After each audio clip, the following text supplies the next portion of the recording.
This is Chatterbinge. It is being called a pastel and blood-soaked love letter to Florida. RogerEbert.com says, imagine Splash combined with Weekend at Bernie's. It is the new film Mermaid. Our next guest portrays Ron Boca in Mermaid. He is one of the more familiar faces in recent history in both film and television. Roles in Sons of Anarchy, True Blood, Last Action Hero, Die Hard 2, Terminator 2, The Sopranos, Walk the Line, etc., etc., etc. It is great to say hello to Robert Patrick. Robert, welcome to Chatterbinge. Good morning, Ed. How are you? I am great. I love this Excited film. to be on Chatterbinge, I'll tell you that much. Well, you know what? I love to hear that. This is a synopsis that will make you want to get in the car April 8th and go see Mermaid. A drug-addicted Florida man finds a wounded mermaid at his lowest point. When word spreads about his secret, he'll stop at nothing to protect her. So, Robert, let me start here. Tell us a bit about Mermaid and about your character, Ron. Well, Ron Boca is a Florida man. I mean, he's got skin like leather. He peddles amphetamines and other drugs, and so he's a drug dealer. He's got one person that owes him a lot of money that he's trying to put the squeeze on, and this guy's going through just everything in his life is falling apart, and he happens upon a mermaid, and it's not a mermaid like a Disney or a Splash Daryl Hannah kind of mermaid. It's a very unique mermaid, and then the story unfolds. And there is a very unique vibe to this film. Why did you sign on to be a part of it? What made this right for you? Well, you know, I read it and I thought, wow, this is the craziest thing I've ever read. It's one of the craziest. And I've done a lot of extreme stuff as of late, like Peacemaker and so on. Yeah. So I was attracted to it that way. The other thing was Tyler Cornack, who wrote it, also did the score. And I remember I was up in Milwaukee for Harley-Davidson homecoming days, and I said, can you send me the soundtrack and let me read it with the soundtrack? And I did, and I thought, looking at the presentation of how he wanted to film it, what it was going to look like, I thought this guy is a very, very artistic guy. I really think I want to do this. I think this is a fun movie. And it's certainly, for me, to be, to be able to cut loose and play something as crazy as Ron Boca, I mean, he's out there, man.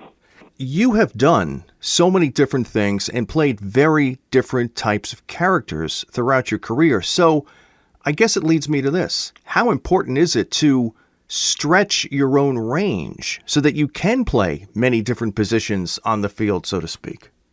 Well, you want to keep it interesting. I mean, I think most actors, we all do it for ourselves. And I don't mean that in a selfish way that we deny the audience, but we do what we do because we want to do it. And I think that's what drives everybody. So we're all looking for, what interests me? What do I want to try to do? What kind of character would I like to play? Is this something I'm comfortable doing? There's so many different things that go through your head. And then it's, schedule. Do I have the time? Do I want to go to this location? Is the money good? Is the director good? Do I like the other character? There's so many different things when you're picking the project, what you want to do.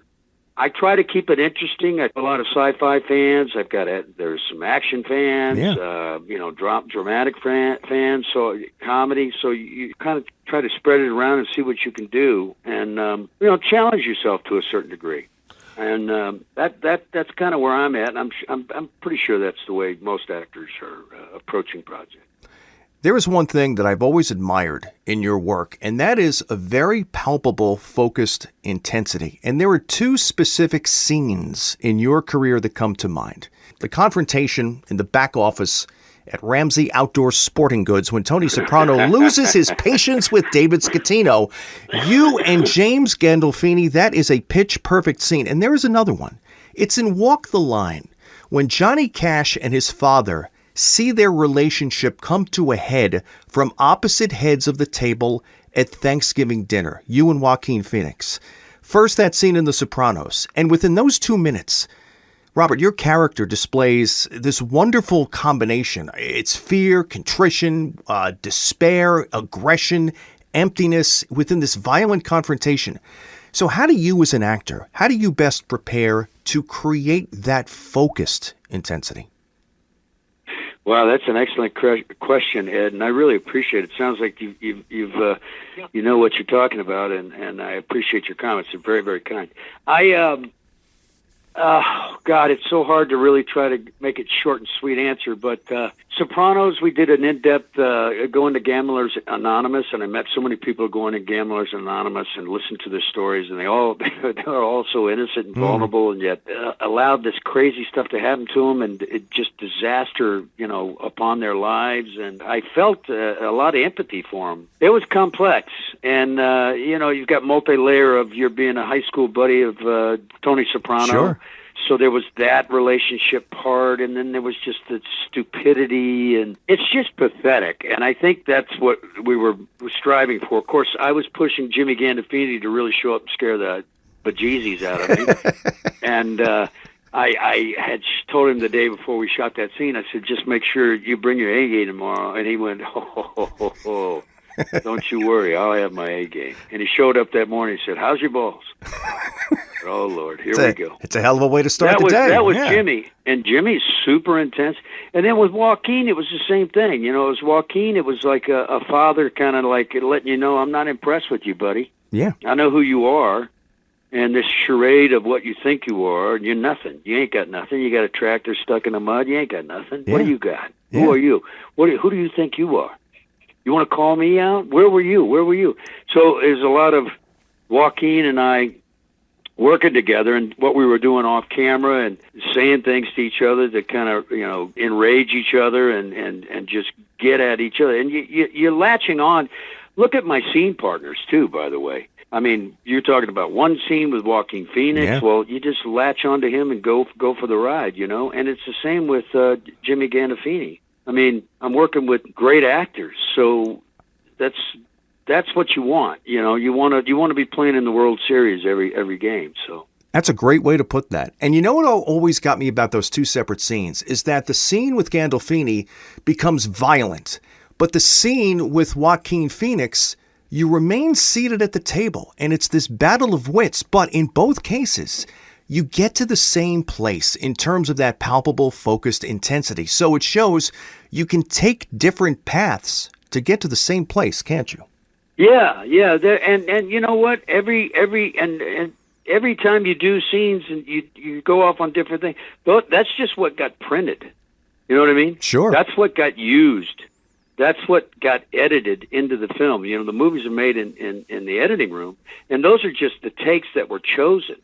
I don't even know what I can't remember all the other takes. It's been years, but that was what was chosen by the filmmakers, and that's what they used for that scene. You can't see all the other stuff that we did. Sure. It might have been even crazier or less. Yeah. But I will say this, though. The Tony Soprano of it all, that was one take. Wow. And that was the first take. And by God, it hangs in there. Yeah. So Johnny, going back to Mermaid, yeah. Johnny Pemberton and I have a scene that's reminiscent of those scenes where I'm the antagonist and he's the protagonist, and it's very confrontational and pretty intense, and we had a lot of fun doing it. It was hard, a lot of energy. It's a fascinating film, and you mentioned Johnny. You also have Kevin Nealon, Kevin Dunn. This is an incredibly complex and talented cast as well. Once again, this new film is Mermaid. It premieres in select theaters on April 8th, and it is quite a ride. Robert Patrick, I have enjoyed this. Thank you so much for joining us here on Chatterbinge. Hey, thanks so much for all your research and being plugged in, man. I really appreciate that. You got it. My pleasure. You have a great day. Take care. I'm Ed Kalegi. Great conversations happen here. Chatterbinge. And don't forget to hit that subscribe button so you can always catch our best guest conversations and segments right here on the YouTube home of Chatterbinge.